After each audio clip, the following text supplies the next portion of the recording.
Hello বন্ধুরা, আসসালামু আলাইকুম। সবাই কেমন আছেন? আশা করি সবাই ভালো আছেন। আজকে চলে যাব একেবারে ছোটবেলায়, শৈশবে যা করতাম আমি বাড়ি গিয়ে, গ্রামের বাড়ি থেকে এখনও যা যা করি সব কিছু আপনাদের সাথে আছে, সব কিছু আপনাদেরকে দেখাবো এই ভিডিওতে। এরকম পানিতে গোসল করেন নাই শৈশবের 90 দশকের মানুষ যারা আছেন, এমন মানুষ খুব কমই পাওয়া যাবে। যারা গ্রামে বড় হয়েছেন তারা এরকম পানির ভিতরে অবশ্যই গোসল করছেন। এই জিনিসটা খুবই মিস করার একটা বিষয়। আরও থাকছে, আজকে যা যা করছি সব কিছুই আপনাদের সাথে শেয়ার করব। গ্রামের বাড়িতে গেলে আসলে আমি কি কি করি। এটা হচ্ছে আমাদের গ্রাম, দেখতেই পাচ্ছেন গ্রামের সৌন্দর্য সত্যি অসাধারণ। এটা হচ্ছে আমাদের ভোলা চরপেশনে গ্রাম। আমরা ভোলা গ্রামের মানুষ, যদিও এখন শহরে থাকি। তো গ্রামকে সত্যি অনেক ভালোবাসি, কারণ এই গ্রামে বেড়ে ওঠা হয়েছে। এই গ্রামে হচ্ছে দীর্ঘদিন বড় হয়েছি, দীর্ঘদিন চলাফেরা করেছি, এবং এই গ্রামেই হচ্ছে বড় হয়ে শহরের দিকে চলে আসছি। তো শহরের দিকে যদিও আসছি, কারণ প্রত্যেকটা মানুষই একটা কাজের উদ্দেশ্যে, একটা পড়াশোনার উদ্দেশ্যে, কেউ তার স্বপ্ন পূরণের উদ্দেশ্যে অনেক সময় শহরে আসে। তো শহরটাও আমাদের, গ্রামটাও আমাদের, অর্থাৎ পুরো দেশটাই আমাদের বাংলাদেশ। আমি একটা বাংলাদেশের নাগরিক হিসাবে এটা বলতেই পারি যে পুরো দেশটাই আমাদের। সব কিছু মিলে আমাদের এই সুন্দর দেশ, দেশকে ভালোবাসি। দিন শেষে বাংলাদেশকে ভালোবাসি, দেশের প্রত্যেকটা মানুষকে ভালোবাসি। সবাই সবার জায়গাতে পারফেক্ট, এবং সবাই সবার জায়গাটার শৈশবটাকে মিস করে, এটাই স্বাভাবিক।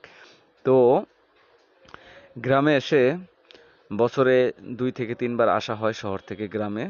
ঈদের সময় হতে পারে, সেটা সেটা হতে পারে এমনিতে কোনো সময়, যখনই মনে প্রশান্তির দরকার তখন ছুটে আসি এই গ্রামে। গ্রামে আসলে যতক্ষণ গ্রামে থাকি, যতদিন গ্রামে থাকি, মনে হয় সব কিছুই দুনিয়ার পেরেশানি ভুলে যাই। তো এটা দেখতেই পাচ্ছেন, এটা একটা চারি। এটা হচ্ছে গ্রামে গরুরে ঘাস খাওয়ানোর জন্য এই জায়গাটা তৈরি করা হয়েছে। এবং এখানে গ্রামের এখনো কিছু পুষ্করিণী আছে যেগুলা বিলের সাথে সরাসরি কানেক্ট, এবং বিল নদীর সাথে সরাসরি কানেক্টেড। এরকমই একটা পুষ্করিণী এটা। জোয়ারের পানি এসে ভরে যায়, আবার যখন জোয়ারের পানি শেষ হয়ে যায় তখন হচ্ছে আপনার এই পানিগুলো কিছুটা শুকিয়ে যাইলেই তখন হচ্ছে গ্রামের মানুষগুলো এখানে মাছ ধরে। সামুদ্রিক মাছ এখানে পাওয়া যায়, বিশেষ করে নদীর থেকে, জোয়ারে সমুদ্র থেকে মাছ আছে, সেগুলো হচ্ছে সরাসরি এই বিল থেকে চলে আসে, বিল থেকে পুষ্করিণীতে চলে আসে। যাই হোক, কথা বলতেছি নিজের বাসায়, কথা বলতেছি নিজের গ্রামে, কথা বলতেছি নিজের অনুভূতি এবং ফিলিংসগুলো আপনাদের সাথে শেয়ার করতেছি। তো এখানে যদি হয়তো কোনো কথা ভুল হইতে পারে বা একটু এদিক সেদিক হইতে পারে, সেটার জন্য খুবই আন্তরিকভাবে দুঃখিত। কারণ আমি চেষ্টা করতেছি, আমি যেভাবে কথা বলি, আমরা গ্রামে যা যেভাবে কথা বলি সেই কথাগুলাই আপনাদের সাথে শেয়ার করতে, এবং যতটুকু অনুভূতি এখনো আছে সেই ছোটবেলার গল্পের সাথে, ছোটবেলার দৃশ্যর সাথে, সেটাই আপনাদের সাথে শেয়ার করতেছি, আর কিছুই না।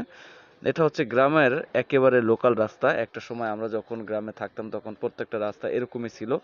এই রাস্তা দিয়ে আমরা হচ্ছে স্কুলে যেতাম। এরকম হচ্ছে আপনার মাটি ছিল, পাকা রাস্তা একেবারে দেখতামই না, বড় রাস্তা ছাড়া, যেটাকে আমরা বলতাম বাস চলে, এরকম ছাড়া প্রত্যেকটা রাস্তা হচ্ছে আমরা মাটির রাস্তা দেখতাম। আর একটা বিষয় হচ্ছে, গ্রামের মানুষ কিন্তু প্রচুর পরিমাণে হাঁস পালে, সেটা একবারে ন্যাচারাল প্রকৃতিতে। তো এই হাঁসগুলা খেতেও খুব মজা, এগুলা কোনো চাষের হাঁস না, গ্রামে হাঁস মুরগি খুবই পালে। দেখতেই পাচ্ছেন কাদা মাটির রাস্তা, এরকম রাস্তা দিয়ে অবশ্য ছোটবেলাতে আমরা হচ্ছে স্কুলে যেতাম। তো যেতে যেতে হয়তো একটা সময় বড় রাস্তাতে আসলে তখন দেখতাম যেটা পাকা রাস্তা। তো তখন একটা করতাম যে গ্রামের রাস্তাগুলো পাকা হবে কখন। এটা দেখতে পাচ্ছেন একটা তুলা গাছ গ্রামের, এই তুলা গাছটাতে আমরা ছোটবেলায় এগুলা পারতাম। তো এই জন্য দৃশ্যটা রেখে দিলাম। এটা আমার বন্ধু মাকসুদ, ছোটবেলায় একসাথে দুষ্টামি করতাম অনেক, ছোটবেলায় অনেকটা সময় ওর সাথে কাটছে।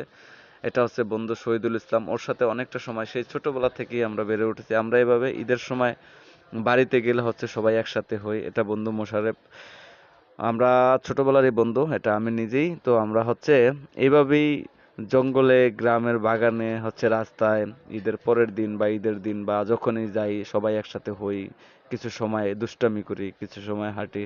তো এইভাবে আমাদের কিছুটা সময় গ্রামে ভালোই কাটে। তো দেখতেই পাচ্ছেন একবারে মাটি, জমি, এই জমিতে হচ্ছে বিভিন্ন ফসল, তখন হচ্ছে ফসল, ছোট ছোট গাছ। আমরা এইসব বাড়ির পাশে এই নদী বিলের মাঝখানে এভাবে হাঁটি, দুষ্টামি করি। এই ফিলিংসটা সত্যি 90 দশকের যারা এখনো হচ্ছে গ্রামে যা কিছু ছোটবেলার বন্ধু বান্ধব পায়, এরকম আড্ডা দেয়, তারা বুঝে এই জিনিসটা কত মজার হয়।